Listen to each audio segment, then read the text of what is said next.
வாழ்க வையகம், வாழ்க வையகம், வாழ்க வளமுடன். குரு வாழ்க, குருவே துணை. தியானமே யோகம், யோகமே ஞானம். தமிழ் ஆனந்த யோகம். வாழ்க வளமுடன். இந்த இனிமையான மாலை வேளையில் இறை வணக்கம், குரு வணக்கம் பாடிய சாந்தி அம்மா அவர்கள் வாழ்க வளமுடன். அதனைத் தொடர்ந்து மனோன்மணிய தவம் இயற்றிய ரிஷபவா அம்மா அவர்கள் வாழ்க வளமுடன். அடுத்த நிகழ்வாக தூய வேதாத்திரிய காந்த தத்துவம் என்ற தலைப்பிலே தொடர் நிகழ்வாக ஞான ஆசிரியர் நன்மனையாவால் வழங்கப்பட்டு வருகிறது. அதன் தொடர்ச்சியாக இன்று பாகம் 36. ஐயா அவர்கள் கடந்த வாரம் கூறியதிலிருந்து சிறிது நம்ம நினைவுபடுத்திக் கொள்ளலாம்.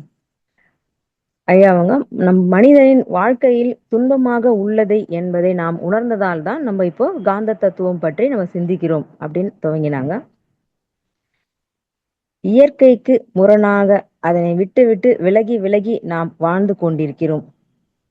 இயற்கையை துன்பம் நீக்குவதற்காக புறத்தில் பொருள்களோடும் உறவுகளோடும் தொடர்பு கொண்டு நாம் அதனோடு வாழ்ந்து கொண்டிருக்கின்றோம். மகரிஷி ஐயா அவர்கள் கொடுத்த வாழ்க்கை தத்துவ தேவைகள் 3. அதை புறத்தின் அளவோடு தொடர்பு கொள்வதை நாம் உணராமல் நாம் அதனோடையே வாழ்ந்து கொண்டிருக்கின்றோம். அகத்தாய்வு தற்சுனை செய்து புறப்பொருள்களில் இருந்து விலகி விடுதலை பெற வேண்டும். புறம் விலகும் போது அகம் பெருகும் என்று ஐயா சொன்னாங்க. மனதின் 10 படிநிலைகள் பற்றி ஐயா அவர்கள் விவரித்தார்கள். அகத்தில் தொடங்கி புறத்தில் மலர்ந்து மீண்டும் அகத்தில் ஒடுங்குவது மனம். தொடங்கிய இடத்திலேயே முடியும் இடமும் சிவமாக உள்ளது. அதாவது இந்த சஷ்டி கவசமும் சந்தியாவதனம் இதன் 2னுடைய தத்துவத்தை ஐயா அவர்கள் சிறப்பாக விளக்கினார்கள். நம்ம ஆகினை மையத்தில் நின்று நாம் எண்ணங்களை ஏற்றி எண்ணமற்ற நிலையில் ஒடுங்குவது என்பது சஷ்டி கவசம் என்பது விளக்கினார்கள். ஆனால் விரதம் இருப்பதும் அந்த கவசத்தை பாடு முடிப்பதால் நமக்கு அது கிட்டும் என்று இப்போ தவறான நம்ம நினைத்திருக்கிறோம். வாழ்க்கையில் நம்மை துன்பத்தை நோக்கி செல்லாமல் நாம் அதை விலகி இருப்பதால் இல்லை. ஆகினையில் நாம் செய்யும் தவம் ஏற்றுவது என்பது இதில் அவசியம் என்று ஐயா கூறுகிறார்கள். இன்று உலகில் 6ஆம் பாவம் தான் நடந்து கொண்டிருக்கிறது. ஒருவரை வீழ்த்தி வெற்றி பெறுவதுதான் நாம் வாழ்க்கையின் வாழ்ந்து கொண்டிருக்கின்றோம். ஆரம்ப கல்வியிலேயே இதை சொல்லி சொல்லி நம் பிள்ளைகளை வளர்க்கிறோம் என்று ஐயா சொன்னாங்க. 2 உதாரணம், சஷ்டி கவசமும் சந்தியாவதனம் இதை செய்யும் முறைகள், அதை செய்வதால் என்ன பயன் என்பதை ஐயா அவர்கள் மிக சிறப்பாக விளக்கினார்கள். கடந்த வாரம் தேவையை மீறி பொருட்களை நாம் சேமித்து இருப்பதால் தான் நம் நாட்டில் அதிகமாக மனிதர்களின் எண்ணங்களாக வெளிப்பாடு இது சமுதாய பதிவாக மாறி குழப்பமாக போராகும் வருகிறது என்று ஐயா சொன்னார்கள். அக்டோபர்ல செப்டம்பர் மீண்டும் பொருளாதார வீழ்ச்சி வரும், லாக்டவுன் கூட வரலாம் என்பதை ஐயா அவர்கள் கணித்து கூறியிருக்கிறார்கள். நாம் அதை உணர்ந்து கொண்டு நம் வாழ்க்கையை நாம் மாற்ற வேண்டும் என்றும் கூறியிருந்தார்கள். காந்த தத்துவம் புறத்திலிருந்து அகம் நோக்கிய பயணம் என்று கூறினார்கள். அகம் சார்ந்த கல்விதான் ஆன்மீகம். அதற்கு அகத்தவம், அகத்து ஆய்வு என்பது மகரிஷி அவர்கள் நாம் கூறியிருக்கிறார்கள் என்று சொல்லி ஐயா முடித்தார்கள். இந்த வார நிகழ்வை தொடங்குமாறு ஐயா அவர்களை அன்போடு அழைக்கிறோம். வாழ்க வளமுடன் ஐயா.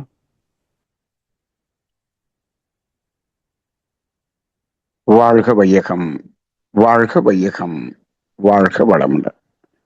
குரு வாழ்க, குருவே துணை. குருவின் மலரடி போற்றி. சிந்தனையை உடல் நலத்தை சீரமைத்து உய்வித்த குருவே வாழ்க. தியானமே யோகம், யோகமே ஞானம். தமிழ் ஆனந்த யோகம். வாழ்க வளமுடன். மெய்யன்பர்களே, காந்த தத்துவம் என்ற வாழ்வியல் தத்துவத்தில் நாம் காந்தம் என்பதை அடிப்படையாக பார்க்கும்போது அதனுடைய தன்மையை 2ஆக பிரித்து பார்க்கிறோம். ஒன்று ஈர்ப்பு ஆற்றல் என்று ஒன்று சொல்லுகிறோம், இன்னொன்று தள்ளும் ஆற்றல் என்று சொல்லுகிறோம். ஈர்ப்பு ஆற்றல் என்றால் அதை எப்படி புரிந்து கொள்ளலாம்? புறத்திலிருந்து அகத்தை நோக்கி ஈர்ப்பது என்றதாக எடுத்துக்கொண்டால், தள்ளுமாற்றல் என்பது அகத்திலிருந்து புறத்தோடு தொடர்பு கொள்வது. அப்படித்தானே? ஈர்ப்பு ஆற்றல் தள்ளுமாற்றல் ரெண்டும் அப்படித்தானே இருக்கிறது. அப்ப அந்த காந்தத்தை அடிப்படையாக கொண்டுதான் இந்த உயிரினங்களின் வாழ்க்கை முழுக்க முழுக்க அமைகிறது என்று நாம் பார்க்கும் பொழுது, இந்த வாழ்க்கை என்பதும் ஒன்று அகம் நோக்கியே அகம் சார்ந்த வாழ்க்கை என்று ஒன்று இருந்து ஆக வேண்டும். அதே போல புறம் என்ற ஒரு தொடர்புடைய வாழ்க்கை என்ற ஒன்றும் இருந்தாக வேண்டும். எல்லாமே இரண்டாகத்தான் இருக்கிறது. இப்போ அதுல இப்போ எந்த ஒரு அகம் சார்ந்த வாழ்க்கையாக இருந்தாலும் புறம் சார்ந்த வாழ்க்கையாக இருந்தாலும் அங்கு காந்தம் என்பதுதான் பிரதானமாக இருக்கும். என்ன வேறுபாடு என்று சொன்னால், அகம் சார்ந்த வாழ்க்கையை நோக்கி பயணிக்கும் போது இந்த காந்தத்தினுடைய செலவு கிடையாது, வரவாக மாறும். அதே புறம் சார்ந்த வாழ்க்கை என்று சொல்லும்போது காந்தத்தினுடைய செலவு.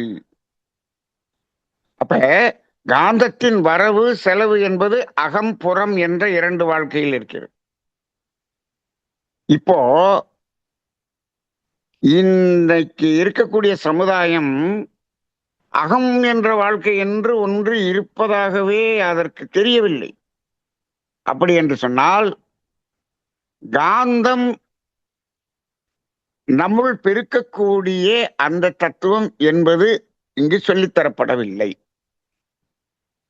இப்போ உண்மையிலேயே ஒரு மனித வாழ்க்கை ஒரு துன்பமில்லாத இன்பகரமான மகிழ்ச்சியான ஆனந்தமான வாழ்க்கையாக இருக்க வேண்டும் என்று சொன்னால், அடிப்படையாக என்ன வேண்டும் என்று கேட்டால், அபரிமிதமாக காந்தம் நம்முள் பெருக வேண்டும், நம்முள் நிலைக்க வேண்டும். அப்ப இதுதான் அடிப்படையான ஒரு மனித வாழ்க்கை. ஆனால் இதை விடுத்து எந்த அளவுக்கு காந்தம் என்பதை பெருக்கி சேமித்து நம்முள் திணிவுபடுத்தி வைக்க வேண்டும் என்ற ஒன்றுக்கு பதிலாக பணம் பொருள் என்பதை பெருக்கி அதை திணிவாக வைத்துக் கொள்வதுதான் வாழ்க்கை. அந்த வாழ்க்கைதான் நமக்கு அந்த இன்பம் மகிழ்ச்சி ஆனந்தம் இதையெல்லாம் கொடுக்கும் என்று போதிக்கப்பட்ட இந்த சமுதாயம். அப்ப இங்க இன்னைக்கு இருக்கக்கூடிய சமுதாய வாழ்க்கையினுடைய துன்பத்துக்கு எது காரணம் என்று அலசி ஆராய்ந்து பார்த்தோம் என்று சொன்னால், ஒரே காரணம்தான் அங்கு நமக்கு மனதிற்குள்ளாக தெரிகிறது. என்ன என்று சொன்னால், காந்தம் என்ற ஒன்றையும் காந்தம் என்ற தத்துவத்தையும்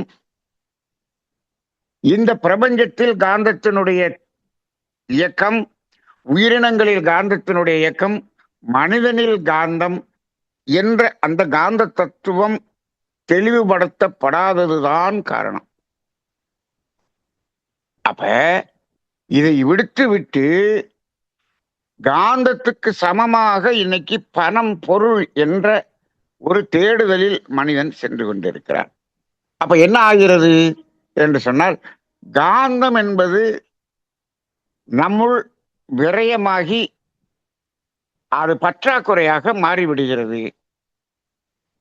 மொத்தத்துல வாழ்க்கையில் துன்பம் என்ற வார்த்தை என்பதற்கு என்ன அர்த்தம் என்று சொன்னால், காந்தத்தினுடைய பற்றாக்குறைதான் துன்பம், வேற ஒண்ணுமே இல்லை. அந்த துன்பத்துக்குரிய காரணத்தை நாம் ரொம்ப நுணுகி கடைசியில போய் பார்த்தோம்னா பல காரணங்கள் இருக்கும். காரணங்கள் பல வகையில் இருக்கும். நம்ம சாதாரண அகத்தாய்வுல பார்க்கும்போது ஏகப்பட்ட காரணத்தை பார்ப்போம். ஆனால் அதனுடைய அடித்தளமான காரணம் என்ன என்று சொன்னால், பற்றாக்குறையாக இருக்கக்கூடிய காந்தம். அவ்வளவுதான். ஜீவகாந்த பற்றாக்குறை. அவ்வளவுதான். அப்ப இந்த இடத்துல இந்த காந்த தத்துவத்தை வெறும் தத்துவமாக நாம் சமுதாயத்துக்கு கொடுத்து பிரயோஜனம் இல்லை. எதற்காக இந்த காந்த தத்துவம்? இவ்வளவு நாள் காந்த தத்துவம் இப்ப 38வது வாரமாக பேசிக் கொண்டிருக்கிறோம்.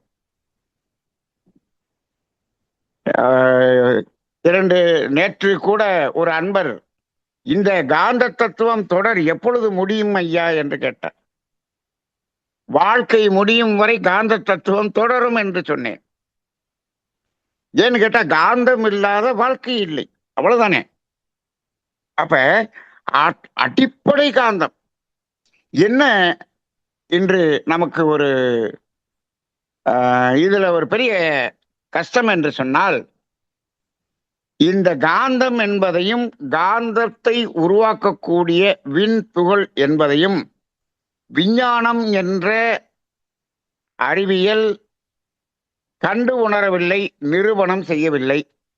அப்ப இன்னைக்கு அந்த விஞ்ஞான ரீதியான வாழ்க்கையை வாழும் பொழுது உயிர் என்பது தெரியவில்லை, உயிர் ஆற்றல் என்ற ஜீவகாந்தம் காந்தம் என்பது தெரியவில்லை. இது ரெண்டும் நிரூபிக்கப்படாமல் இருப்பதுதான் காரணம். அப்ப நீங்க விஞ்ஞானம் என்பதை எப்படி எடுத்துக்கொள்ள வேண்டும் வாழ்க்கையில அப்படின்னா, விஞ்ஞானம் என்பது எப்பொழுது தேவை? மகரிஷி கூட இந்த மெய்ஞானத்தை விஞ்ஞான ரீதியாக விளக்கினார் என்று சொல்லுகிறோம். அது என்னன்னா, இந்த தத்துவத்தை அதன் மூலமாக விளங்கிக் கொள்ளக்கூடிய அளவுக்கு சுலபமாக்கி கொடுத்தார். அவ்வளவுதான். ஆனால் இப்போ விஞ்ஞான ரீதியாக விளக்கியதனால் விஞ்ஞானத்துக்கு அவர் இம்பார்ட்டன்ட் கொடுத்தார் அப்படின்னு எடுத்துக்க கூடாது.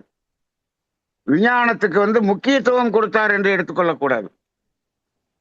இந்த விஞ்ஞானம் என்பது இப்ப நமக்கு வாழ்க்கையில என்ன கொடுத்திருக்கிறது? விஞ்ஞானத்தின் வளர்ச்சி என்பது எதை கொடுத்திருக்கிறது என்று ஆழ்ந்து சிந்தனை செய்து பாருங்கள். நம்ம தமிழானந்த யோகத்தினுடைய அந்த தத்துவங்களிலேயே அடிப்படையான முழுமையான ஒரே ஒரு தத்துவம், பல பல 1000 முறை நாம் அதை பற்றி பேசக்கூடிய தத்துவம் எது? உங்க எல்லாருக்கும் தெரியும், தேவைகள் 3. இப்ப இந்த தேவைகள் 3 என்பதை நிறைவேற்றுவதற்கு விஞ்ஞானம் இல்லை என்று சொன்னால் நிறைவேற்ற முடியாதா? தேவைகள் 3 நிறைவேறுவதற்கு விஞ்ஞானம் வேண்டுமா? சிந்தனை செய்து பாருங்கள். விஞ்ஞான வளர்ச்சி என்பது இல்லாத காலத்திலும் தேவைகள் சரியாக நிறைவேற்றப்பட்டு எப்படி ஆரோக்கியமாக வாழ்ந்தான் மனிதன், மகிழ்ச்சியாக ஆனந்தமாக வாழ்ந்தான். அப்ப விஞ்ஞானம்ங்கிறது எங்க வருது, எங்கு தொடங்குகிறது என்று கேட்டால், வேதாத்ரி மகரிஷி நல்லா ஒரு ஆய்வு பண்ணி சொன்னது என்ன அப்படின்னு சொன்னோம்னா, இயற்கை வளத்தை வாழும் வளமாக மாற்றக்கூடிய ஒரு அறிவின் வளர்ச்சி என்று சொன்னார். அங்கதான் விஞ்ஞானம் தொடங்குறது. இயற்கை வளத்தை வாழும் வளமாக மாற்றுவது. அப்ப அதுக்கு முன்னாடி இயற்கை வளத்தை இயற்கை வளமாகவே எடுத்து தேவையை நிறைவு செய்து கொள்வது. அப்ப அங்கேயும் தேவையை நிறைவு செய்து கொள்வதுதான். இப்ப என்ன பண்ணிட்டோம்? முதல்ல இயற்கையில் இருக்கக்கூடிய இயற்கை என்ன ஒரு தாவரங்களின் மூலமாக எதை கொடுத்ததோ, எது இருக்கிறதோ அதை தேவைக்கு எடுத்துக்கொண்டோம். இப்ப நாம என்ன பண்ணோம்? விவசாயம் செய்து அதை நம்ம என்ன பண்ணோம்? உருவாக்கினோம். இவ்வளவுதான். அங்கதான் விஞ்ஞானம்ங்கிறதே தொடங்குகிறது. அவ்வளவுதான். அப்ப இந்த விஞ்ஞானம்ங்கிறதே எதற்காக தொடங்கியது என்று பார்த்தால், தேவைகளை நிறைவு செய்து கொள்வதற்காக வேண்டிய பொருள்களை இயற்கை வளத்தை வாழும் வளமாக மாற்றுவதில் தான் விஞ்ஞானம் தொடங்கியது. அங்கதான் தொடக்கம். சரி, அப்படி தொடங்கினதுனால இப்ப தேவைகள் எப்படி நிறைவேறப்பட்டது என்று கேட்டால், தேவையை கொஞ்சம் சௌகரியமாக நாம் என்ன செய்து கொண்டோம்? நிறைவு செய்து கொண்டோம். அப்ப சௌகரியமாக தேவையை நிறைவு செய்து கொள்வதற்கு பயன்பட்டதுதான் விஞ்ஞானம். பரவாயில்ல, நம்ம கொஞ்சம் ஏற்றுக்கலாம். கொஞ்சம் சௌகரியமாக தேவையை நிறைவேற்றக்கூடிய ஒரு அளவில் இந்த 6வது அறிவை பயன்படுத்தி சௌகரியத்துக்கு வந்து விட்டோம். பரவாயில்ல. சௌகரியம் என்று சொன்னாலும் அந்த இடத்துல துன்பமாக மாற்றிவிடாத விழிப்பு நிலை என்பது வேண்டும். அது கரெக்டா இருக்கணும். நீங்க பசி என்ற தேவையை பூர்த்தி செய்வது சௌகரியமாக பூர்த்தி செய்தாலும் பரவாயில்ல. ஆனால் என்ன ஆகக்கூடாது? அளவு முறை மீறி துன்பமாக மாறிவிடக்கூடாது. சரி, ஆனால் இப்பொழுது விஞ்ஞானம் அதனுடைய வளர்ச்சி அந்த சௌகரியம் என்பதற்காக இருக்கிறதா, சௌகரியத்தை தாண்டி அதீதமான சௌகரியம், ஆடம்பரம் என்ற ஒரு நிலைக்கும், அது மட்டுமல்லாமல் எந்த உழைப்பையும் நாம் செய்ய வேண்டிய அவசியம் இல்லை, எல்லாவற்றையும் விஞ்ஞான கருவிகள் கொண்டே செய்து விடுவது என்ற ஒரு நிலைக்கு செல்லும் போது அங்கு சௌகரியம் என்பதை தாண்டி மிக மிக மிக மோசமான ஒரு சோம்பேறித்தனம் என்ற ஒரு நிலைக்கு இந்த விஞ்ஞானம் மனிதர்களை கொண்டு வந்து விட்டது. அது மட்டுமில்லாமல் ஆடம்பரமாக இன்னும் வேக வசதி என்பதற்காக அந்த கருவிகளை கண்டுபிடித்து கண்டுபிடித்து கண்டுபிடித்து இப்போ இந்த நிலைக்கு வந்த வாழ்க்கை வரும் பொழுது இன்றைக்கு இருக்கக்கூடிய விஞ்ஞானம் என்பது துன்பம் நீங்குவதற்காக தேவையை நிறைவு செய்து கொள்ள இயற்கை வளத்தை வாழும் வளமாக மாற்ற வேண்டிய விஞ்ஞானம் இப்பொழுது என்ன ஆகிவிட்டது என்று சொன்னால், முழுக்க முழுக்க முழுக்க மனிதனுக்கு துன்பத்தை உருவாக்கக்கூடிய, எப்படி உருவாக்கக்கூடிய, சாதாரணமா விஞ்ஞானம் துன்பத்தை லேசா உருவாக்குச்சு. இப்ப விஞ்ஞான வளர்ச்சி வர வர வர துன்பத்தை வேகமாக துன்பத்தை எப்படி உருவாக்குவது, அதீத துன்பத்தை எப்படி உருவாக்குவது, இப்படிதான் போய்கிட்டு இருக்கு. நீங்க இதெல்லாம் நம்ம சிந்தனை பண்றதில்லை. நீங்க காந்த தத்துவ ரீதியை, நம்ம காந்த தத்துவத்தை அடிப்படையாக வைத்துக்கொண்டு இப்ப நீங்க இப்படி பாருங்க. இப்போ 4G 5G இப்படியெல்லாம் வந்துகிட்டு இருக்கு. இப்ப 4Gல இருந்து 5G வந்த உடனே என்னாச்சு? இன்னும் வேகமா நாம என்ன பண்றோம்? அசஸ் பண்றோம். ரைட்டு. இந்த வேகம் கூடியதனால் வசதிகள் பெருகியது. ஆனால் நமக்கு வாழ்வில் நோயும் துன்பமும் பெருகியதான்னு கேட்டா நிச்சயமாக பெருகிறது. அது மட்டும் அல்ல, இந்த அசசபிலிட்டி என்ற ஒன்று வேகம் கூட கூட கூட மனிதனுடைய மன உணர்வில் பயம் பயம் அது மட்டுமல்ல, அந்த மன இறுக்கம், டென்ஷன் சொல்றமே, இது பல மடங்கு அதிகமாகி இருக்கிறது என்பதை நீங்க பிராக்டிக்கலா சிந்திச்சு பார்த்தா தான் தெரியும். நீங்க ஒரு சின்ன ஒரு உதாரணம் எடுத்து பாருங்க. அதாவது ஒரு காலத்துல என்ன பண்ணோம், ஊருக்கு போறோம், படிக்கிறதுக்கு போவோம். சென்னையில போய் படிக்கிறார் ஒருத்தர். பஸ் ஏறி சென்னைக்கு போயிடுவார். நைட் ஏறி காலையில போயிடுறார்.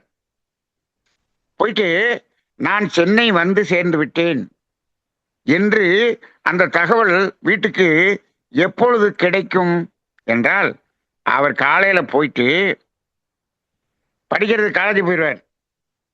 ஒரு போஸ்ட் கார்டு வாங்கி வச்சுக்குவார், இல்லாட்டி என்ன லெட்டர் வாங்கி வச்சுக்குவார். அங்கேருந்து ஒரு லெட்டர் போடுவார், அதை போஸ்ட் பாக்ஸில் போடுவார். அடுத்த நாள் அதை எடுப்பாங்க, எடுத்து அதை இங்கே டிராவல் ஆகி வர்றதுக்கு அடுத்த நாள் அவர் போய் சேர்ந்து 3வது நாள் அல்லது 2வது நாள் போனோடனே போட்டா கூட, திங்கட்கிழமை காலையில போட்டாருன்னு சொன்னோம்னா செவ்வாய்க்கிழமை மதியானம் நமக்கு என்ன தெரியும்? நான் சென்னை வந்து சேர்ந்து விட்டேன் என்ற தகவலே அப்ப தெரியும். அப்படி இருந்த ஒரு காலம் இருந்தது அல்லவா? அதன் பிறகுதான் டெலிபோன்ங்கிறது வந்தது. டெலிபோன்ங்கிறது வந்தாலும் எங்கேயோ ஒரு டெலிபோன் இருந்தது. அப்புறம் எஸ்டிடி பூத்துன்னு வந்த பிறகு போனோடனே எஸ்டிடி பூத்துல போய் நான் வந்துட்டேன்னு போன் பண்ணி சொல்லக்கூடிய நிலை வந்தது. இப்போ அந்த போஸ்ட் கார்டு வந்து சேர வரைக்கும் இங்க இவர்கள் சாதாரணமாக நார்மலான இயல்பான வாழ்க்கையை வாழ்ந்து கொண்டுதான் இருந்தார்கள். நீங்க எப்ப எஸ்டிடி பூத்துன்னு வந்துச்சோ போய் ஒரு நாள் அவரு அந்த பூத்துல போய் போன் பண்ணி சொல்லலைன்னு சொன்னா இங்கு இவருடைய மனம் முழுவதும் பயமும் டென்ஷனும் நிறைந்த ஒரு வாழ்க்கையாக அமைந்து விடுகிறது. அப்படி ஆயிடுச்சு இல்லையா? ஆனா இவரால கேட்கவும் முடியல. ஏன் பூத்துல போய் நீ எனக்கு சொல்லலைன்னு அடுத்த நாள் அவர் சொன்ன அன்னைக்கு இவர் கேட்கிறார். அது வரைக்கும் இங்க இவருக்கு எந்த வேலையும் ஓடல. இப்ப மனிதனுடைய வாழ்க்கை சுகமான வாழ்க்கையாக, சுலபமான வாழ்க்கையாக, ஆரோக்கியமான வாழ்க்கையாக மாற்றியதா இந்த விஞ்ஞானம்? இல்லை மனதில் பயமும் டென்ஷனும் கவலையும் கலந்த வாழ்க்கையாக மாற்றியதா என்று சிந்தித்து பாருங்கள். சௌகரியத்தை கூட்டி இருக்கிறது, வேக வசதியை கூட்டி இருக்கிறது. ஆனால் இதனால் பலன் என்பது கொஞ்சம் இருந்தாலும் பலவீனம் என்பதுதான் அதீதமாக இருக்கிறது. அப்ப இந்த விஞ்ஞான வளர்ச்சி என்பது ஒரு புறம் இருந்தாலும் நாம் இந்த காந்த தத்துவம் என்ற தத்துவ ரீதியாக இந்த அகம் சார்ந்த வாழ்க்கை, உணர்வு சார்ந்த வாழ்க்கை என்பதையும் நாம் என்ன பண்ணியிருக்கணும்? இந்த சமுதாயத்துக்கு கொடுத்திருக்க வேண்டும். இதை கொடுக்காமல் விஞ்ஞானத்தை வளர்த்ததுதான் இன்றைய தவறு. இது இன்னைக்கு நம்ம பேசுறோம், 2026 பேசுறோம். ஆனா இந்த விஞ்ஞானத்தின் உச்சத்துல இருந்த ஐன்ஸ்டீனு அந்த காலத்துல என்ன சொல்லிட்டு போயிட்டாரு? வெறும் விஞ்ஞானம் என்பது ஒரு குருடு நொண்டி என்று சொல்லிவிட்டார். அப்பயே அவர் என்ன சொல்லிட்டாரு? மெய்ஞானம் கலந்த விஞ்ஞானம் தான் வாழ்க்கைக்கு வேண்டும் என்று சொல்லிவிட்டார். ஏன் சொன்னாரு? அவர் அடிபட்டாரு. அவருடைய விஞ்ஞான கண்டுபிடிப்புகளை கண்டுபிடித்த பிறகு என்ன நடந்தது? 2ஆம் உலகப் போர் நடந்தது. அதில் என்ன பயன்பாடு செய்தார்கள்? அணுகுண்டை போட்டார்கள். எவ்வளவு பெரிய துன்பம், எவ்வளவு மக்களுக்கு துன்பம். அப்ப இவர் கண்டுபிடித்த கண்டுபிடிப்பு என்பது இதற்காகவா என்று வேதனைப்பட்டார். அப்ப அந்த வேதனையின் அந்த முடிவு என்ன சொன்னது? மெய்ஞானம் கலக்காமல் விஞ்ஞானம் வளர்ச்சி அடைந்தால் அது மிக மிக மிக ஆபத்து, மிக மிக துன்பம் என்று அன்னைக்கே சொல்லிட்டு போயிட்டார். ஐன்ஸ்டீன் வாழ்ந்த காலம் என்ன, எவ்வளவு காலம் ஆயிடுச்சு. இன்னைக்கு என்ன செஞ்சுக்கிட்டு இருக்கோம்? மெய்ஞானம் என்பதை ஒதுக்கி வைத்துவிட்டு விஞ்ஞானத்தை மட்டுமே வளர்த்து கொண்டிருக்கிறோம். இன்னைக்கு படிப்பு முழுவதும் விஞ்ஞானம் மட்டுமே. இன்னைக்கு இளைஞர்களை கேளுங்க, விஞ்ஞான ரீதியாக என்றுதான் சொல்லுவார்கள். எதையுமே நம்ப மாட்டார்கள். நீங்க எடுத்துங்க, அதாவது இறைவன் விஞ்ஞான ரீதியாக நிரூபிக்கப்படவில்லை, ஜோதிடம் விஞ்ஞான ரீதியாக நிரூபிக்கப்படவில்லை, ஆன்மீகம் விஞ்ஞான ரீதியாக நிரூபிக்கப்படவில்லை, உடலில் உயிர் விஞ்ஞான ரீதியாக நிரூபிக்கப்படவில்லை. இது மாதிரி எல்லாமே பாத்தீங்கன்னா மெய்ஞானத்தின் சார்ந்து எதெல்லாம் இருக்கிறதோ அதையெல்லாம் விஞ்ஞான பூர்வமாக நிரூபிக்கப்படவில்லை என்று அதையெல்லாம் நிராகரிக்கக்கூடிய ஒரு சமுதாயத்தை பார்க்கிறோம். அப்ப எப்படி மெய்ஞானம் கலந்த விஞ்ஞானம் எப்படி வரும்?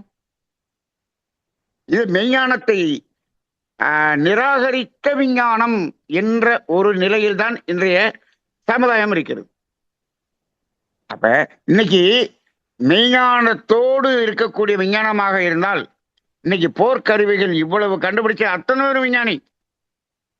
இன்னைக்கு அப்படிப்பட்ட விஞ்ஞானிக்கு தான் அன்னைக்கு இன்னைக்கு இன்னைக்கு மதிப்பு அதிகம்ங்கிற நிலைமை வந்தாச்சு. எப்படிப்பட்ட அந்த போர்க்கருவிகள் எல்லாம் என்னென்ன மாதிரி எல்லாம் வந்துருச்சு பாருங்க. யார் கண்டுபிடிச்சா? விஞ்ஞானிகள். எதற்கு? இன்னைக்கு அத்துணை உலகம் முழுவதும் மக்கள் துன்பம் அடைவதற்கான வேலையை பார்த்து கொண்டிருக்கிறது. இன்னைக்கு பொருளாதாரத்துல சிக்கல், எல்லாத்துலயும் சிக்கல். அப்ப அந்த மெய்ஞானத்தை ஒதுக்கிட்டு நம்ம பண்ணது. அப்ப அந்த மெய்ஞானத்துல எது முக்கியம்? மெய்ஞானத்துல என்ன? மெய்ஞானம் என்றால் என்ன என்று சொன்னால், மெய்ஞானம் என்றால் அகம் சார்ந்த வாழ்க்கை என்று ஒன்று இருக்கிறது என்பதை உணர்த்துவதுதான் மெய்ஞானம். சும்மா இன்னைக்கு இருக்கக்கூடிய உடனே மெய்ஞானம் சொன்னா பக்தி மார்க்கத்துல சொன்னோம் அப்படி சொன்னா சும்மா கோயிலுக்கு போனோம், அங்கேயும் ஒரு புறம் சார்ந்த சடங்குகள் தான் இருக்கிறதே தவிர அங்கும் அகம் சார்ந்த உணர்வு சார்ந்த மெய்ஞானம் அங்கு இல்லை. அப்படித்தான் இன்றைய பக்தி மார்க்கமும் இருக்கிறது. அப்ப அந்த இடத்துல அப்ப மெய்ஞானம் என்பது என்னன்னா, அகம் என்ற ஒரு வாழ்க்கை இருக்கிறது. இதுல இந்த இடத்துல கேட்டுக்கிட்டே வரும்போது இது விஞ்ஞானம் சார்ந்து இல்லை, நிரூபிக்கப்படவில்லை அப்படின்னு சொல்றாங்க இல்லையா? ஒரே ஒரு இடத்த கேட்கும்போது இது ஏற்றுக்கொள்கிறார்கள். என்ன என்று சொன்னா, மகிழ்ச்சியான வாழ்க்கை அப்படின்னு சொல்றாங்க. அதை என்ன பண்றாங்க? அது விஞ்ஞான ரீதியாக ஏற்றுக்கொள்ளக்கூடிய ஒரு சமுதாயம் என்று சொல்லுகிறார்கள். நான் முதல்ல சொன்ன அதெல்லாம் ஏற்றுக்கிறது இல்லை, மகிழ்ச்சி அப்படிங்கிறது. ஆனா உண்மையிலேயே அந்த மகிழ்ச்சி என்பது உணர்வு, அது அகம் சார்ந்தது. அது நிரூபணம் செய்யப்பட்டிருக்கிறதா என்று கேட்டால் இல்லை. அப்ப இவங்க என்ன சொல்றாங்க? மகிழ்ச்சி என்ற வார்த்தையை இவர்கள் என்ன பண்றாங்க? இது விஞ்ஞான ரீதியாக ஏற்றுக்கொள்கிறோம் என்று சொல்கிறார்கள். எப்படி? அந்த தற்காலிகமாக ஏற்படக்கூடிய அந்த பொருள் ரீதியான மகிழ்ச்சி என்பதை, இது சாப்பிட்டா இது கிடைச்சா மகிழ்ச்சி என்ற உணர்வு வரும் அப்படின்னு இவங்க ஏதோ நிரூபணம் செய்தது போல சொல்லுகிறார்கள். இது ஒன்னதான் நம்புறாங்க.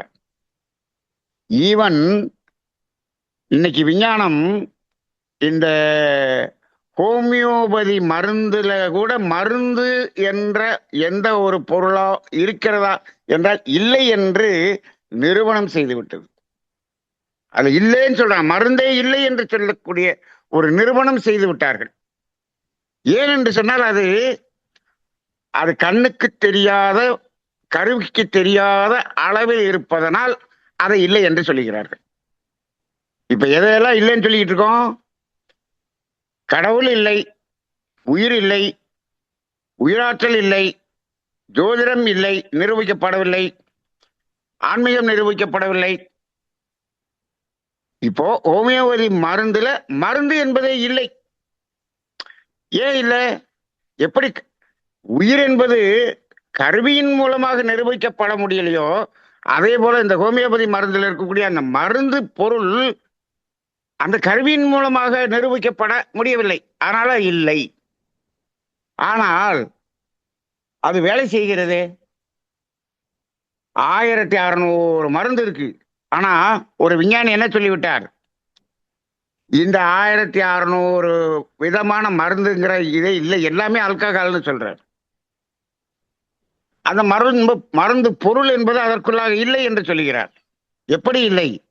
விஞ்ஞான கருவியின் மூலமாக பார்த்து அறிந்து கொள்ளக்கூடிய அளவில் இல்லை, அதை விட நுணுகி இருக்கிறது, அணுநிலையில் இருக்கிறது, உயிர் நிலையில் இருக்கிறது. அப்ப அதையே நிரூபிக்கப்படவில்லையே. அப்ப அதையே ஒதுக்குறாங்க. சில நாடுகளில் இந்த ஹோமியோபதி மெடிக்கல் சிஸ்டம் என்பது பேர்ன் பண்ணப்பட்டிருக்கிறது, தடை செய்யப்பட்டிருக்கிறது. இந்த நாட்டில் இந்த மருத்துவம் செய்யக்கூடாது, அந்த நாட்டினுடைய பெயரை சொன்னா ரொம்ப ஆச்சரியமா இருக்கும் உங்களுக்கு. ஜெர்மனி. ஜெர்மனியில் இன்று அது தடை செய்யப்பட்டிருக்கிறது. ஆனா நம்மளாம் என்ன படிச்சிருக்கிறோம்? ஹோமியோபதி மருந்தை கண்டுபிடிச்சவர் யாரு? ஹனிமன். அவர் எங்க இருந்தாரு? ஜெர்மனியில் பிறந்து வளர்ந்தவர். ஜெர்மனியில் இருந்துதான் கண்டுபிடித்தார். ஆனால் இன்று அங்கேயே என்ன இது? அது தடை செய்யப்பட்ட மருத்துவம். அவர் கடைசி காலத்துல அவர் அந்த மருத்துவத்தின் அடுத்த ஒரு படி அதை கண்டுபிடிக்கும் பொழுதெல்லாம் அந்த அரசாங்கத்தால் அவர் என்ன பண்ணப்பட்டார்? வெளியேற்றப்பட்டு வேற நாட்டுக்கு வந்துட்டார். அவர் இறக்கும் போது வேற நாட்டுக்கு வந்துதான் இறந்தார். அவர் கடைசியாக அவரு அந்த ஹோமியோபதியில அடுத்த நிலையில ஒன்ன கண்டுபிடிச்சு சொன்னாரே, அது முழுவதும் வெளிப்படுத்தாமல் அப்படியே அதை என்ன பண்ணிட்டாங்க? அப்படியே அதை மூட்டையாக கட்டி வைத்து விட்டார்கள். அது வெளிப்படவே இல்லை. அப்படியெல்லாம் நடந்தது. ஆனா ரொம்ப நாள் கழிச்சு அவங்க ஒய்ஃப் வந்து அதை என்ன பண்ணிட்டாங்க? அதை வெளியிட்டார்கள். அப்ப அவர் நாட்டை விட்டே துரத்தப்பட்டார். இன்னைக்கு ஜெர்மனியிலையும் இங்கிலாந்துலையும் இந்த சிஸ்டம் என்பதே இல்லை. அப்படி இருக்கிறது. அப்ப ஆனால் அந்த ஜெர்மனியில உருவாகிய அந்த ஹோமியோபதி மருந்து கம்பெனி இப்ப இந்தியாவில என்ன பண்றாங்க? இந்தியாவில தயார் பண்றாங்க. அப்ப மருந்து மட்டும் தயார் பண்ணி வெளியே அனுப்புறாங்க, வியாபாரம் என்ற அடிப்படையில் மட்டும். ஆனால் அங்க மருத்துவம் செய்யக்கூடாது என்று. ஏன்? அங்கே நிரூபணம் செய்துவிட்டு இதுல மருந்து என்பதே இல்லை என்று. ஆனால் எப்படி வேலை செய்கிறது? மருந்து என்று ஒன்று இல்லை என்று சொல்லுகிறீர்கள்.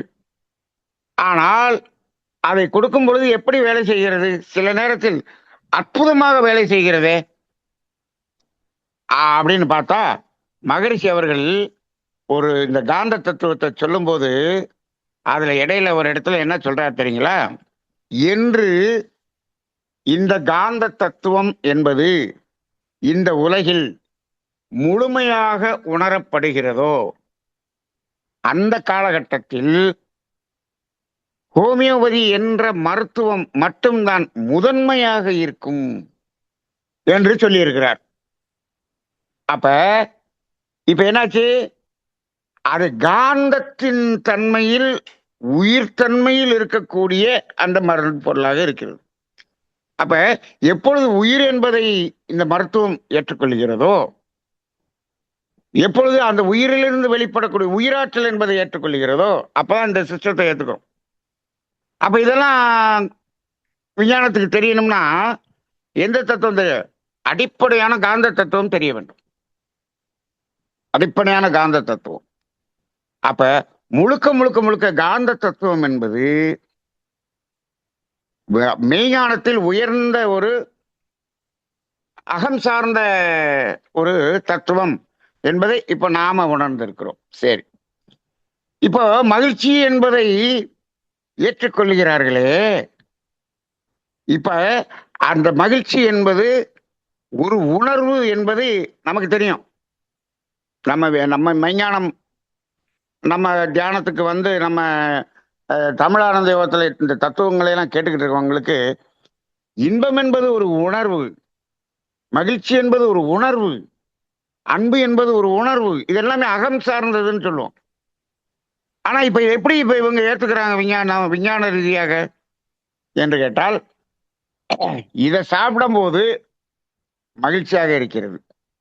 அப்ப மகிழ்ச்சி என்பது என்னன்னு சொல்றாங்க? இந்த பொருளில் மகிழ்ச்சி என்பது இருக்கிறது, அதை நான் உணர்கிறேன் என்று அப்படித்தான் அதை ஏற்றுக்கொள்கிறார்கள். எது? இப்ப ஒருத்தர் பூரி சாப்பிடுறாரு, மகிழ்ச்சியா இருக்கு. இப்ப இந்த மகிழ்ச்சி என்பது எது என்று கேட்டால், இந்த பூரிதான் மகிழ்ச்சி. பூரிதான் மகிழ்ச்சி. அவரை பொறுத்தளவில் அந்த பூரிதான் மகிழ்ச்சி. பூரி சாப்பிட்டா மகிழ்ச்சி, இந்த கார் வாங்கினா மகிழ்ச்சி, இந்த துணி வாங்கினா மகிழ்ச்சி, அந்த துணியில் மகிழ்ச்சி, அந்த கார்ல மகிழ்ச்சி, இந்த உணவில் மகிழ்ச்சி. நல்லா சிந்திச்சு பாருங்க. அதுவா? இப்போ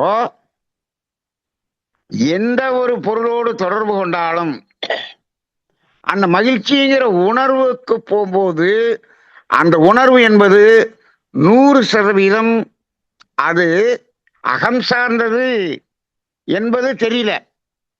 அப்ப என்ன ஆகிறோம், இது நம்முள்ளாக இருக்கக்கூடிய அக உணர்வு என்பதை தெரியாமல் அந்த பொருளில் தான் அது, இந்த பொருள் தான் அது என்று விஞ்ஞான ரீதியாக பார்க்கிறார்கள். அப்ப என்ன பண்றாங்க, அந்த பொருளை இன்னும் வேண்டும், அந்த பொருள் இன்னும் வேண்டும், அப்ப இந்த பொருள் இன்னும் பெரிதாக வேண்டும், இன்னும் வித்தியாசமாக வேண்டும், அப்படி வந்தால் இந்த மகிழ்ச்சி இன்னும் வித்தியாசமாக கிடைக்கும், அதீதமாக கிடைக்கும் அப்படின்னு சொன்ன உடனே இப்ப அந்த பொருளையே பெருக்கக்கூடிய ஒரு சமுதாயமாக மாறிவிட்டது. இப்ப ஏன் தெரியுதா, இன்னைக்கு ஏன் இன்னைக்கு சமுதாயம் பொருளை பெருக்குகிறது? இன்னைக்கு எல்லா பேரும் தான் பொருள் பெருக்கம், பொருளை பெருக்குவதற்காகத்தான் பணத்தை பெருக்குகிறார்கள். இந்த பணம் எதுக்காகும்? கட்டுக்கட்டா பணம் வச்சிருக்கீங்க, கட்டுக்கட்டா பணம் வச்சுட்டு விவசாயமே செய்யவில்லை, என்ன பண்ணலாம்? ஆளுக்கு ஒரு 10 ரூபா கட்டை எடுத்து சாப்பிட முடியுமா? முடியாது. எதுக்கு இந்த கட்டுக்கட்டான பணம்? பொருளை வாங்குவதற்கு. எதற்காக பொருள்? எதற்காக பொருள்? நல்ல காந்த தத்துவ ரீதியாக நீங்க சிந்தனை பண்ணி பார்த்தோம்னா எதற்காக பொருள் என்பதற்கு ஒரே ஒரு பதில் தான் இருக்கிறது. எதற்காக பொருள் தொடர்பு என்று ஒரு கேள்வியை ஆழமாக கேட்டு பாருங்கள். எந்த பொருளாக வேணாலும் இருக்கட்டும், அது எவ்வளவு கோடி பெறக்கூடிய பொருளாக இருக்கட்டும், அல்லது சாதாரணமான ஒரு இட்லி வாங்குறதா இருக்கட்டும், எது வேணாலும் இருக்கட்டும், ஒரு வீடா இருக்கட்டும், ஒரு காரா இருக்கட்டும், துணியா இருக்கட்டும், எந்த பொருள் நம்ம சொல்லிட்ட மொத்தத்துல இந்த உலக பொருள்கள் அப்படின்னு சொல்லிடுறோம். இந்த பொருள்கள் எல்லாம் எதற்கு என்ற ஒரு கேள்வி கேளுங்க, ஒரே பதில்தான் உண்மையான பதிலாக இருக்கும். எது? மனிதனுடைய உடலில்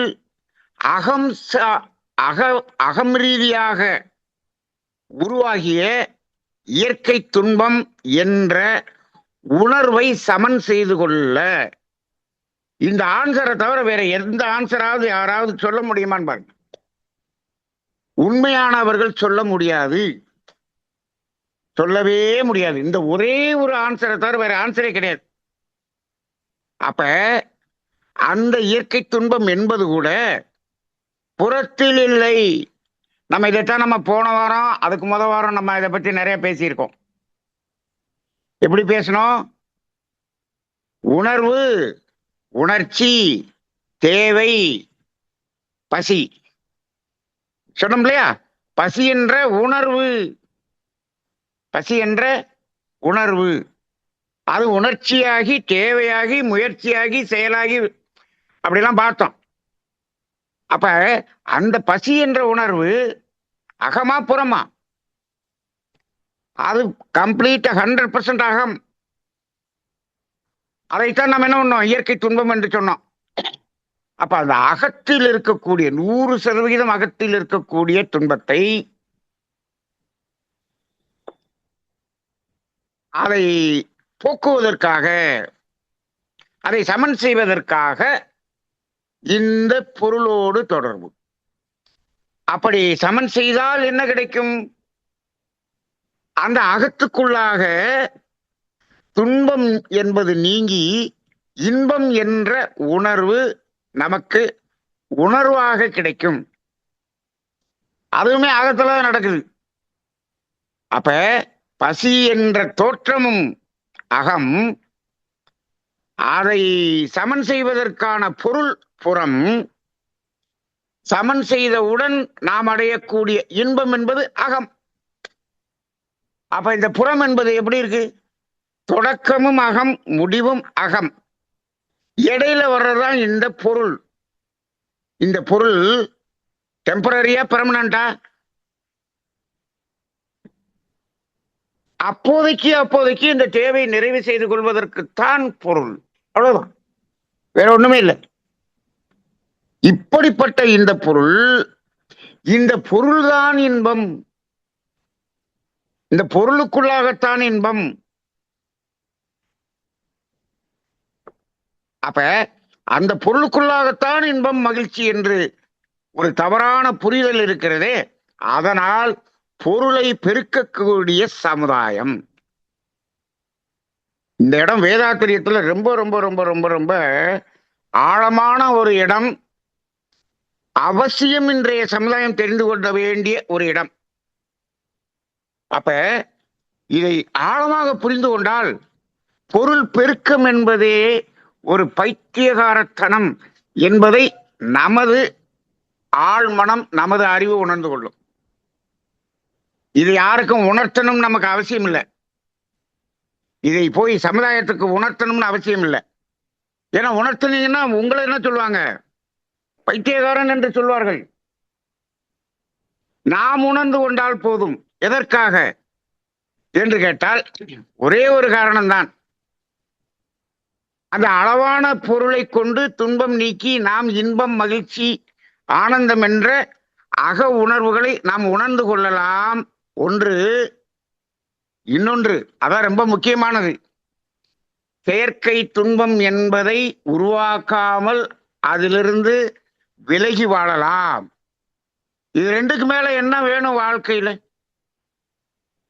இப்படித்தான் இன்றைய சமுதாயம் உண்மையை சொன்னால் ஏற்றுக்கொள்ளாது. அப்ப உண்மையை நாம் என்ன சொல்லணும்? உண்மையை யாருக்கும் சொல்லக்கூடாது. நாம் உணர்ந்து கொண்டு வாழ்ந்து கொள்ள வேண்டும். அப்புறம் ஏன் சார் நீங்க இப்ப பேசிக்கிட்டு இருக்கீங்கன்னு ஒரு கேள்வி கேட்பீங்க. இப்ப நான் பேசிக் கொண்டிருக்கக்கூடிய இந்த உண்மையை இப்ப இங்க இருக்கக்கூடிய இந்த 46 அன்பர்களும் நீங்கள் எல்லாம் கட்டாயம் கேட்க வேண்டும் என்று நான் பேசவில்லை. இப்ப நீங்க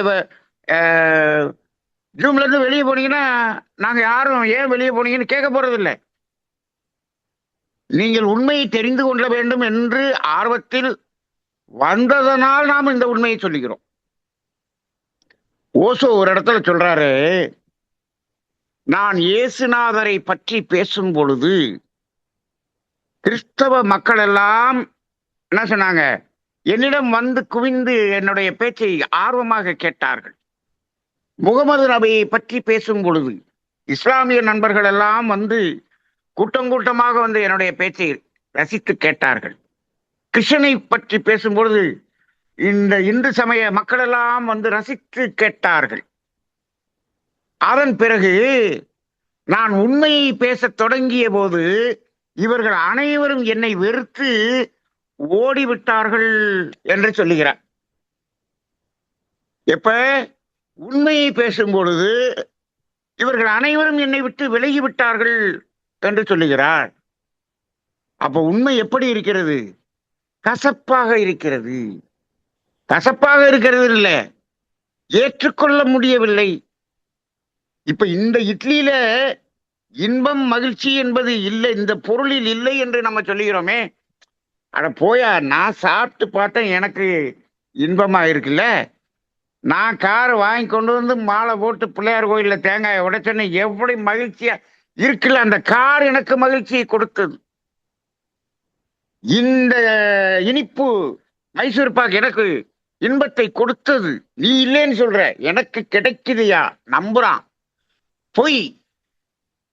பொய்யை உண்மை என்று நம்புகிற சமுதாயம் அதுல இல்லவே இல்லை. நானும் இப்படித்தான் நினைத்துக் கொண்டே இருந்தேன், இப்படித்தான் வாழ்ந்து கொண்டே இருந்தேன். அப்ப மகரிஷி என்ன கேட்கிறார்? அது நமக்கு இன்பத்தை கொடுப்பது என்று சொன்னால் 10 ஜிலேபி சாப்பிட்டா 10 மடங்கு இன்பம் உனக்கு வந்திருக்கணும்லன்னு கேட்டார். அப்பதான் நமக்கு உரைக்குது. 10 ஜிலேபி சாப்பிட்டா 10 மடங்கு இன்பம் அதிலிருந்து நமக்கு வந்திருக்க வேண்டுமே. 3வது ஜிலேபி எடுக்கும் போதே உமட்டுது, 4வது ஜிலேபியில வாந்தி வருது, 5வது ஜிலேபியில் மயக்கமே வந்துருச்சு.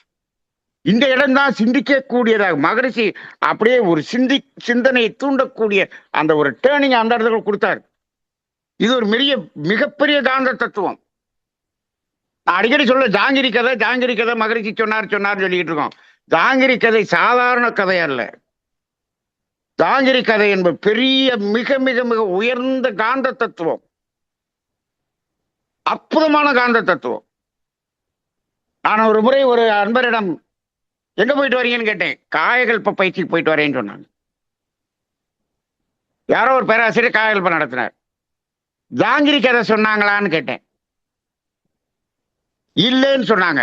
சரி, ஜாங்கிரி பதிலா லட்டு சொன்னாங்களா, மைசூர் பாக்க சொன்னாங்களா, இப்படி ஒரு கதையை சொன்னாங்களான்னு கேட்டேன். இதை சொல்லவே இல்லை என்று சொன்னார்கள். இதை சொல்லாமல் காயகல்ப பயிற்சியை நடத்தி விட்டார்கள். அப்ப இந்த தத்துவத்தை சொல்லாமல் காயகல்ப பயிற்சி எப்படி நடத்த முடியும் என்று எனக்குள்ளாக பெரிய கேள்வி எழுகிறது. அப்ப அந்த அளவுக்கு இன்னைக்கு வேதாத்திரியம் நீர்த்து போய் விட்டதை வேதனையாக பார்க்க வேண்டியதா இருக்கிறது. இப்போ இது ஒரு பெரிய பிராக்டிக்கலான காந்த தத்துவம். ஒரு ஜிலேபி சாப்பிட்டோம், எப்படி இருந்தது? சுவையாக இருந்தது, மனம் மகிழ்ச்சியாக இருந்தது, இன்பமாக இருந்தது.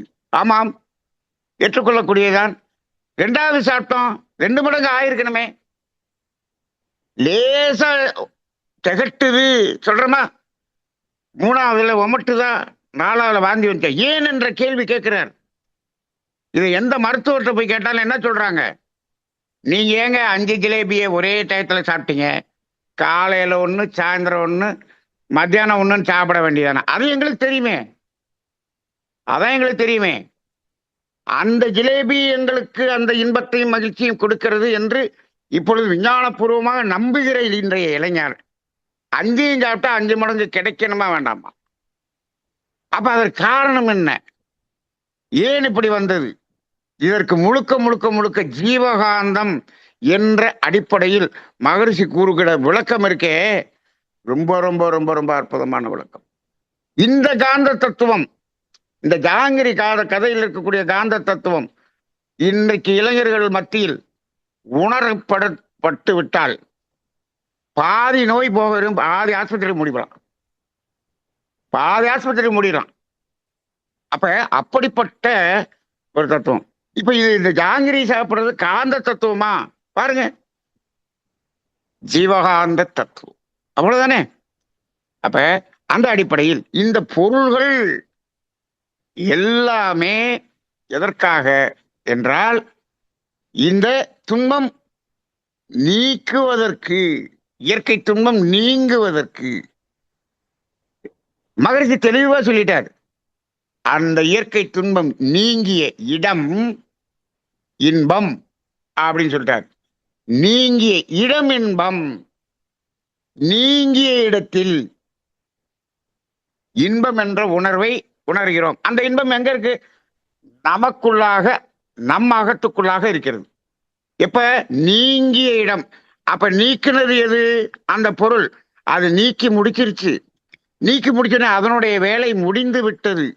அது எந்த இன்பத்தையும் கொடுக்கவில்லை. அதை நீக்கி முடிச்சுட்டு அப்படி நிற்கும் போது எனக்குள்ளாக இருக்கக்கூடிய இன்பத்தை நான் உணர்கிறேன். இது விஞ்ஞான ரீதியாக இவங்க ஏற்றுக்கிட்டு இன்னைக்கு வாழ்வதாக சொல்லுகிறார்கள். ஆனால் அந்த பொருள்தான் கொடுத்தது என்ற ஒரு மயக்கம் இருக்கே, இது மயக்கம்னு சொல்றதா, அறியாமைன்னு சொல்றதா? இது என்னன்னு சொல்றது? இது அறிவின் குறைபாடு என்றுதான் சொல்ல வேண்டும். அறிவின் குறைபாடு என்றுதான் சொல்ல வேண்டும். அப்ப இப்ப காந்த தத்துவம் எப்படிப்பட்ட தத்துவம்? எப்படிப்பட்ட தத்துவம்? அப்ப இந்த அடிப்படையில் இது தெளிவாக கொடுக்கப்பட வேண்டும். அப்ப இந்த காந்த தத்துவத்தை நம்ம எப்ப 37 வாரம் பேசிவிட்டோம். எப்ப இந்த காந்த தத்துவத்தை முடிக்கிறது? எப்ப முடிக்கிறதுன்னா, சமுதாயத்தில் இந்த உண்மை ஓரளவுக்காவது உணர்வாக போறப்பதான் முடிக்க முடியும். இன்னைக்கு நீங்க இத்தனை பேர் கேட்டுக்கிட்டு இருக்கிறீங்க. ஒவ்வொரு குடும்பத்திலும் இதனுடைய தத்துவம் அங்கு சொல்லப்படும் அல்லவா? இன்னைக்கு நீங்க வீட்டுல போனோடனே, வீட்டுல நீங்க ஒரு ஸ்வீட் பாக்ஸை திறந்து பாருங்க. பார்த்த உடனே உங்களுக்கு இந்த காந்த தத்துவம் உங்களுக்கு அப்படியே கண்ணுக்கு முன்னாடி வரும். உடனே உங்க வீட்டுல இருக்கக்கூடிய உங்க குழந்தைகளுக்கு நீங்க சொல்லுவீங்க. அது ஏற்றுக்கொள்கிறார்களோ இல்லையோ, அந்த விதையை விதைத்து விடுவீர்கள். இதற்காகத்தான் நாம் இதை பேசிக் கொண்டிருக்கிறோம். அப்ப அந்த அடிப்படையில இந்த காந்த தத்துவம் என்பது இன்னும் நிறைய அடிப்படையில் பார்க்க வேண்டியதா இருக்கிறது. முழுக்க முழுக்க முழுக்க இது அகம் சார்ந்த வாழ்க்கை. நம்ம சென்ற வாரம் கூட நம்ம என்ன பண்ணோம், ஒரு 2 தத்துவங்களை புறத்தில் நாம் எப்படி செய்து கொண்டிருக்கோம், இது அகத்தில் எப்படி அது உண்மையாக இருக்க வேண்டும் என்று பார்த்தோம். அந்த சஷ்டி என்பதை பற்றியும், அடுத்தது என்ன பண்ணோம், அந்த காலம் என்று சொன்னமே, சந்தியாவந்தனம். சந்தியாவந்தனம். சந்தியாவந்தனம், சந்தி வேலை என்றதை பற்றி. அப்ப சூரியனும் சந்திரனும் சந்திக்கக்கூடிய வேலை என்று சொல்லி கொண்டிருந்தோமே. இப்போ இது அது நமக்குள்ளாக பார்க்க வேண்டும் என்று போன தடவை பார்த்தோம். இன்னும் அதை கூட நமக்குள்ள எப்படி பார்க்கணும், அந்த ரெண்டும் சந்திக்கக்கூடிய இடம் மனோன்மணி என்று அதுக்குள்ள பார்க்கணும் அப்படிங்கிற மாதிரி சொன்னோம். இன்னும் அடுத்த காந்த தத்துவத்துல இன்னும் ஒருபடி மேலாக சென்று இந்த சூரியன் சந்திரனுடைய இணைப்பில் இறை உணர்வு என்பது எப்படி, இந்த சந்தி என்ற இடத்தில் சூரியன் சந்திரன் சந்திக்கிறது இல்லையா, இதுல எந்த சந்திப்பு, அந்த சந்திப்பின் நிலையில் உணரக்கூடிய உணர்வு, அந்த அக உணர்வில் ஒரு உச்சகட்டமான உணர்வு, இறை உணர்வு என்பது இந்த சந்திப்பில் எப்படி நிகழ்கிறது, அந்த சந்திப்பு எப்படி இருந்தால் நிகழும், அந்த சந்திப்பில் அந்த உணர்வு நிகழ்ந்து விட்டால் அப்புறம் என்ன நடக்கும், இது மாதிரியான பல ரகசியங்கள் இருக்கிறது. ஆனால் இதெல்லாம் சமுதாயத்தில் பேசப்படாத ரகசியம், பேச முடியாத ரகசியம் என்று சொல்லுகிறார்கள். பேச வேண்டிய ரகசியம் பேசப்படாமல் நிறுத்தப்பட்ட ரகசியமாக இருக்கிறது. ஆனால் அது விளக்கப்படாமல் போகும்போது அது சமுதாயத்தில் பெரிய சீர்கேடை ஏற்படுத்துகிறது என்பதை நாம் புரிந்து கொள்ள வேண்டிய ஒரு நிலை இருக்கிறது. ஆனால் இதை பற்றி பேசினால் சமுதாயம் சீர்கெட்டுவிடும் என்று சொல்லக்கூடிய சமுதாயம் என்னன்னு கேட்டோம்னா, இந்த தத்துவத்தை உண்மையாக பேசினால் சமுதாயம் சீர்கேடாகாது. இது உண்மையாக புரிந்து கொள்ளாமல் இதை அறகுறையா பேசினா சமுதாயம் சீர்கெட்டு போகும். அப்ப இன்னும் அந்த சந்தி என்பதை நமக்குள்ளாக நமது வாழ்க்கையில் எப்படி இருக்கிறது என்பதை நம்ம விளக்கி பேசுவோம். இதைத்தான் மகரிஷி அவர்கள் லேசாக அதை ஒரு தலைப்பு கொடுத்து சமுதாயத்துக்கு கொடுக்க வேண்டும் என்று கொடுத்தார்கள். பாலுணர்வும் ஆன்மீகமும் என்று கொடுத்தார்கள். அந்த அடிப்படையில் இந்த சந்தி என்பது, அதுக்குள்ள இருக்கக்கூடிய காந்த தத்துவம், அதுக்குள்ள இருக்கக்கூடிய உச்சகட்டமான ரகசியம் என்பதையெல்லாம் நம்ம அடுத்த பகுதியிலே விளக்கமாக பார்ப்போம். வாழ்க வையகம், வாழ்க வையகம், வாழ்க வளமுடன்.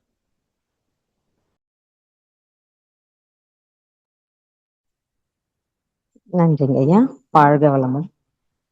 தியானமே யோகம், யோகமே ஞானம். தமிழ் ஆனந்த யோகம்.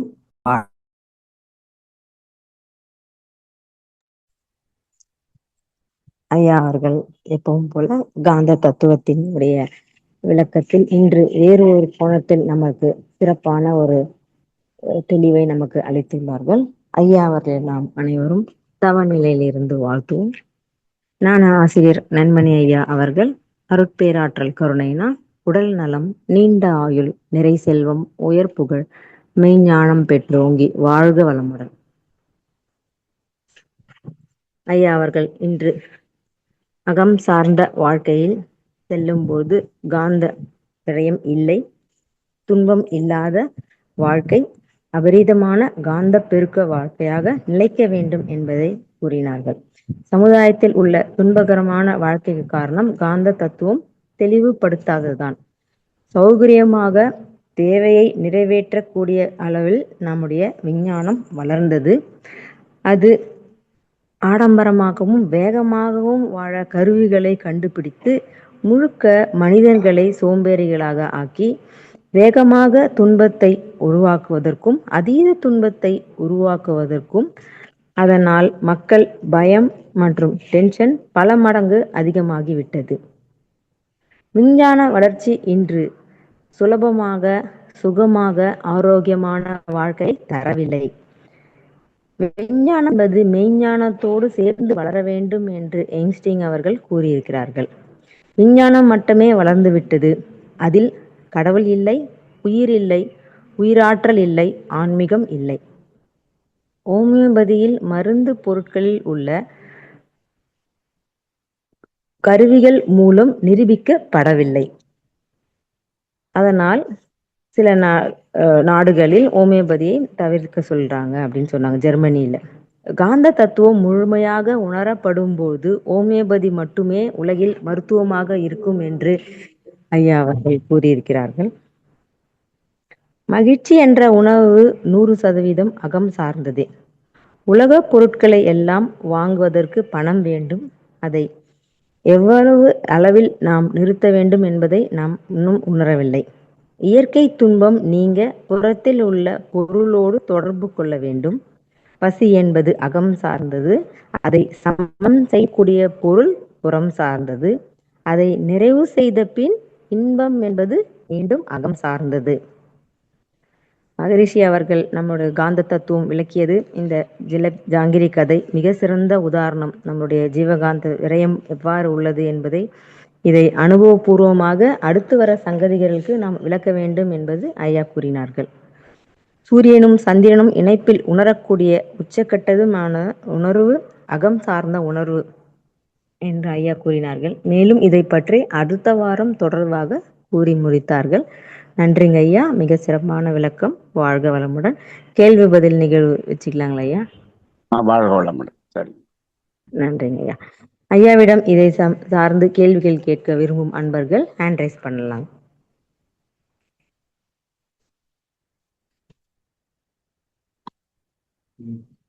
ராஜி ஆனந்த் அவர்கள் அன்மியூட் பண்ணிட்டு பேசலாம். ஐயா ஐயா வாழ்க வளமுடன் ஐயா. சொல்லுங்கம்மா. வாழ்க வளமுடன். ஐயா இன்னைக்கு இது சிறப்பா இருந்ததுங்க ஐயா. ஆனா எனக்கு இருக்கிற டவுட் இன்னைக்கு ஆனதுங்க இல்ல ஐயா, பொதுவான ஒரு 2 கேள்விங்க ஐயா. இப்போ ஆனந்தம் தான் நிரந்தரம், அது செயலா மாறும் போதுதான் அன்பும் கருணையுமா ஐயா? இப்படி ஆனந்தம் என்பது நிரந்தரம், அது செயலாகும் பொழுதுதான் அன்பும் கருணையும் மாறுதா ஐயா? அதாங்கம்மா, ஆனந்தம் என்பது அந்த அக உணர்வில் ஒரு உச்சகட்டமான உணர்வு. கேட்டீங்களா? அந்த உணர்வு எப்ப வரும்னா நம்ம அன்பும் கருணையுமாக வாழும் போதுதான் அது வரும். சரி சரி சரி. அப்ப ஆனந்தம் வந்ததுனால அன்பும் கருணையும் வருதுங்கிறது இல்ல. அன்பும் கருணையுமாக வாழும் போது ஆனந்தமாக வாழலாம். சரிங்க. ரிவர்ஸ்ல பாருங்க. புரியுதுங்க. நன்றி ஐயா. ஐயா இன்னொரு கேள்வி இப்போ ஒரு பேராசிரியர் சொன்னாங்க, ஒரு வகுப்புல சொன்னாங்க, பதிவுகள் 6 இடத்துல பதியுது. அது அட் அ டைம் பதியறது இல்ல. முதல்ல புலன், அப்புறம் மூளை, அப்புறம் காந்தம், அப்புறம் உயிர், அப்புறம் கருமையம் அப்படின்னு சொன்னாங்க. அதே மாதிரி மகரிஷியோட ஒரு பாடல் வினைப்பதிவு அப்படின்னு, அந்த பாடல்ல கூட முன்னோர்கள் செய்த வினை வித்தில் உண்டு, மூளையிலே உன் செயல்கள் பதிவாய் உண்டுன்னு சொல்றதால இது எனக்கு புரிஞ்சுக்க முடியல ஐயா. அட் அ டைம் பதியாதா ஐயா 6 இடத்துல? அதாவது இங்க உண்டுன்னு மகரிஷி சொன்னதுங்கிறது வேற, இது அட் அ டயத்துல பதியுமான்னு கேட்டீங்கன்னா அட் அ டயத்துல பதியும். ஆனா அதுல முதல்ல எங்க, அடுத்தது எங்க, அடுத்தது எங்க. இப்போ நீங்க 10 பேருக்கு ஜிலேபி கொடுக்குறீங்க. 10 பேருக்கு அட் அ டயத்துல கொடுத்தீங்களா, ஒவ்வொருத்தரா கொடுத்துட்டு வந்தீங்களா? ஒரு அந்த ஃபிராக்ஷன் ஆஃப் மினிட் மாறும் ஐயா. மாறும். அதுல முதல்ல ஒருத்தர் கொடுத்தீங்களா? ஆமாங்க ஐயா. அதான் உடல் செல்கள்னு வச்சுக்கோங்க. அதே இது 10வது ஆளு கொடுத்தீங்களா, அதான் கருமையம்னு வச்சுக்கோங்க. அப்ப ஆனா அட் அ டயத்துல தான் கொடுத்தோம், ஆனா 1 by 1 தான் கொடுத்தோம்.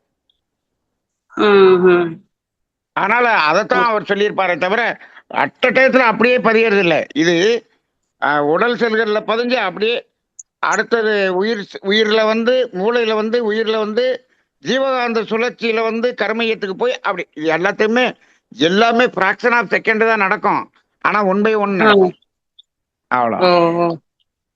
இதுக்கு இதுக்கு கர்ம வினை அந்த 3 கர்மாவுக்கு ஏதாவது சம்மந்தம் இருக்குமா ஐயா, இந்த ஃபிராக்ஷன் ஆஃப் செகண்ட் மாறுறது? இல்லைங்கம்மா, இதுல கர்ம வினையாக பதிகிறது அது இதுல மட்டும்தான். இதுல கர்மயத்துல மட்டும்தான். மற்றது சரி. எல்லாத்துலயுமே செயல் பதிவாகத்தான் பதியும். அந்த கர்மயத்துல மட்டும்தான் வினைப்பதிவாக பதியும். அங்கதான் சஞ்சிதம் பிராரத்தம் வருது. சரிங்க ஐயா. அதுதாங்க ஐயா. நன்றி ஐயா. வாழ்க வளமுடன். நன்றிங்கம்மா, வாழ்க வளமுடன். அடுத்ததாக சங்கர் கேரளாவிலிருந்து. ஐயா, நீங்க அன்மியூட் பண்ணிட்டு கேள்வி கேள்வி. ஐயா வாழ்க வளமுடன். ஐயா வாழ்க வளமுடன். சொல்லுங்க. மிக மிக ஆழமான ஒரு தத்துவம் இன்னைக்குங்க. அதுல நிறைய புரிய வச்ச விஷயம் என்னன்னா, ஒண்ணு எதை அனுபவிச்சாலும் அகம் சார்ந்த ஒரு அனுபவமா மெயினா ஒரு இதை சொன்னீங்க. ரெண்டாவது, ஆமா, அதாவது எதை அனுபவிச்சாலும் அகம் சார்ந்ததுதான். ஆமா, எதை அனுபவிச்சாலும் அதனுடைய அந்த எண்டு அகத்துலதான் போய் நிக்குமே தவிர புறத்தில் இல்லை. ஆமாங்க. ஆனா அது புரியறதுக்கு ரொம்ப கஷ்டம். இது சமுதாயம் புரிஞ்சுக்காது. வெளிப்படையா சொல்ற இது முடியாதுங்க. அகம் சார்ந்ததுன்னா அது நம்ம அனுபவிக்கிறது, நம்ம உள்ளுணர்வா அது பெறதா அகம் சார்ந்த உணர்வுங்கிறது நல்லா அருமையா சொன்னீங்க. ஒவ்வொரு அதாவது வெளிப்படையான தத்துவத்தை வச்சு சொல்லும்போது இந்த புற வாழ்க்கையில பக்தி ஆன்மீகம் இதெல்லாம் வச்சு சொல்லும்போது எல்லாமே வெளிப்படையான ஒரு இது, வெளியா நடக்கிற விஷயம். ஆனா அதை அனுபவிக்கிறது உள்ளங்கிறது மாத்திரம் யாருக்கு தெரியறது இல்ல. அனுபவிக்கிற நான் தான் அனுபவிக்கிறங்க உணர்வு மட்டும் தெரியறது இல்ல.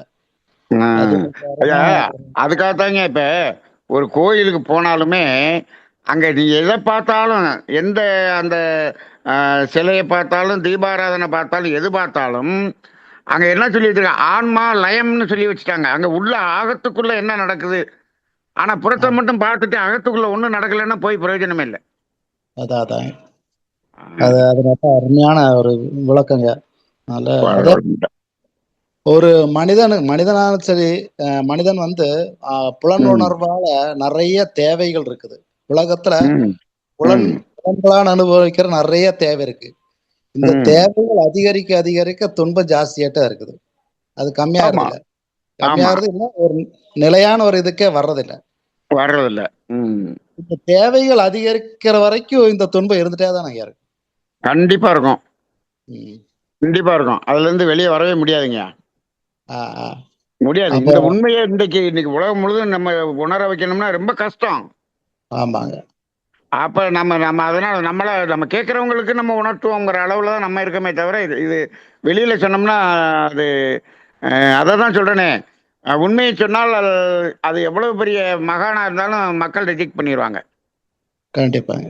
அதான் ஓசோ சொல்றாரு, நான் என்னைக்கு உண்மையை சொன்னோம் எல்லா பேரும் என்னை விட்டுட்டு ஓடி போயிட்டாங்கன்றாரு. ஓ சரி சரி. அப்படிதான் இருக்கும். அதான் ஏன்னா இன்னைக்கு அறிவு வளர வளர வளர தேவைகள் அதிகரிச்சுட்டே இருக்குது, கேள்விகள் அதிகரிச்சுட்டே இருக்குது. அப்ப அந்த தேவை பூர்த்தி பண்றதுக்கு மனிதன் எங்கெங்கயோ போயிட்டு இருக்கான் அந்த தேவை பூர்த்தி பண்றதுக்கு. அந்த தேவைகள் அதிகரிக்க அதிகரிக்க இந்த காந்த தத்துவம் என்ன சொல்லி கொடுத்தாலும் அந்த புரியறவங்களுக்கு தேவையை லிமிட் பண்ணிக்குவாங்களே தவிர இது. அதாவதுங்க, நானு பேராசிரியரா இருக்கும்போது கூட என்ன சொன்னாங்கன்னா, நான் இந்த மாதிரி பேசும்போது என்ன சொல்லுவாருன்னா, ஒரு மூத்த பேராசிரியர் சொல்லுவாரு, இந்த பொருளை பத்தி நீ ரொம்ப பேசாதப்பா, ஏன்னா மக்கள்லாம் ஓடி போயிடுவாங்கன்னு சொன்னாரு. அப்ப உண்மையை பேசாத மக்கள் ஓடி போயிடுவாங்க. அப்ப நம்ம பொய் பேசணுமா? நான் சொல்லிட்டேன், ஓடுனவங்க ஓடட்டும், நின்னவங்க நிக்கட்டும் அப்படின்ட்டேன். கண்டிப்பா கண்டிப்பாங்க. வாழ்க வளமுடன். அதாவது தேவையுள்ளவங்களுக்கு கண்டிப்பா இது தேவைங்க. நீங்க சொல்ற கண்டிப்பா இது தேவையுள்ளவங்களுக்கு நல்ல தேவை இருக்குது. வாழ்க வளமுடன். நன்றிங்க. நன்றிங்க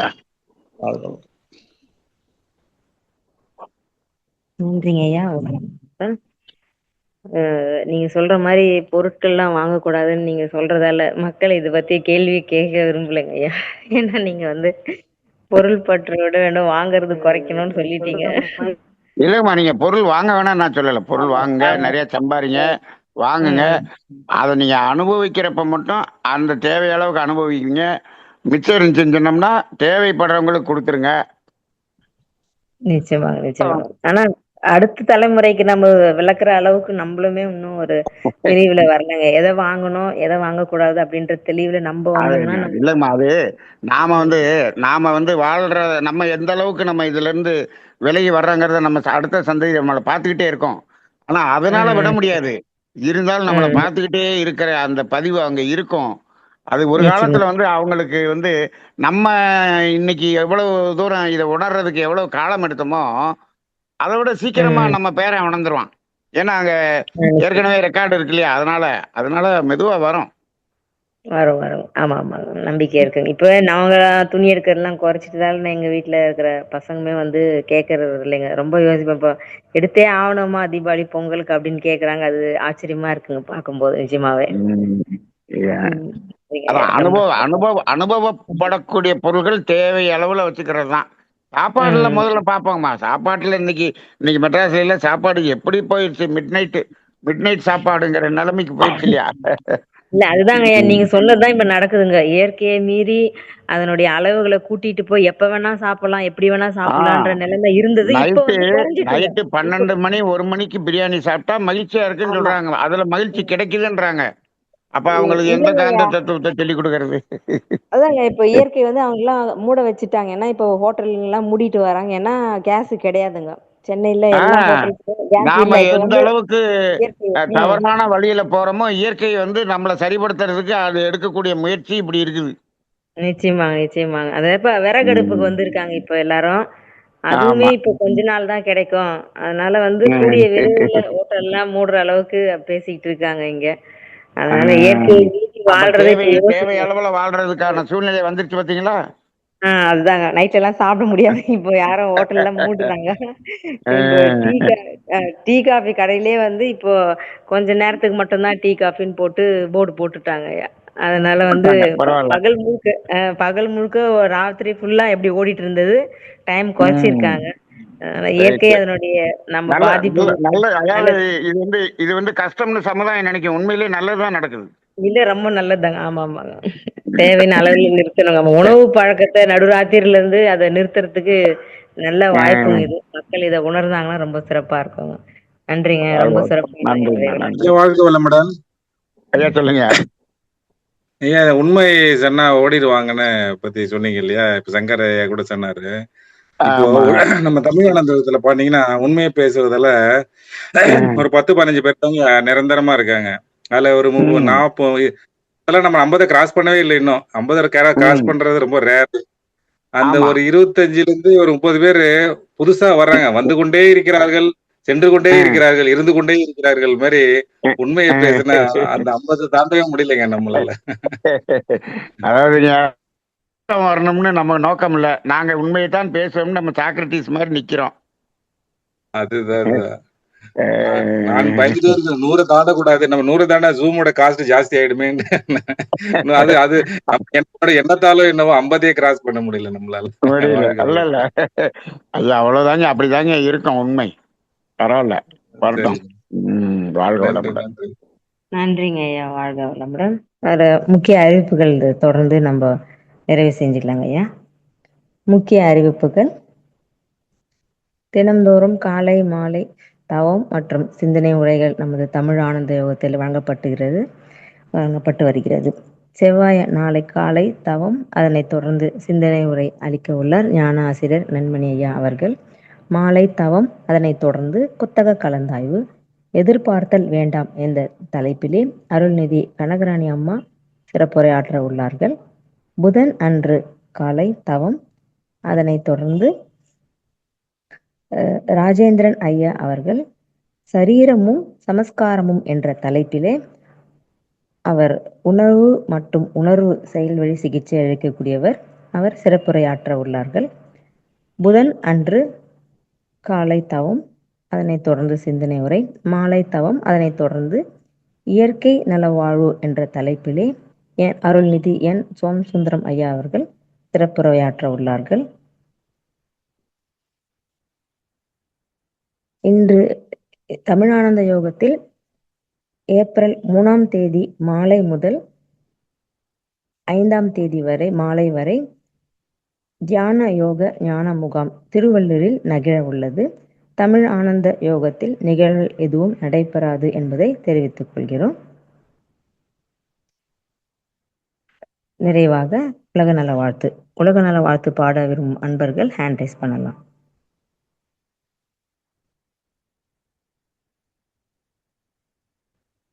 நர்மதா அம்மா, நீங்க அன்மியூட் பண்ணிட்டு பாடலாமா?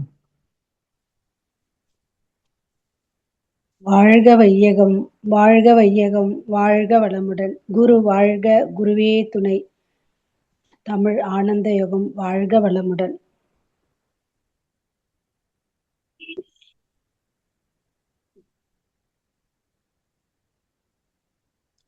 உலக நல வாழ்த்து.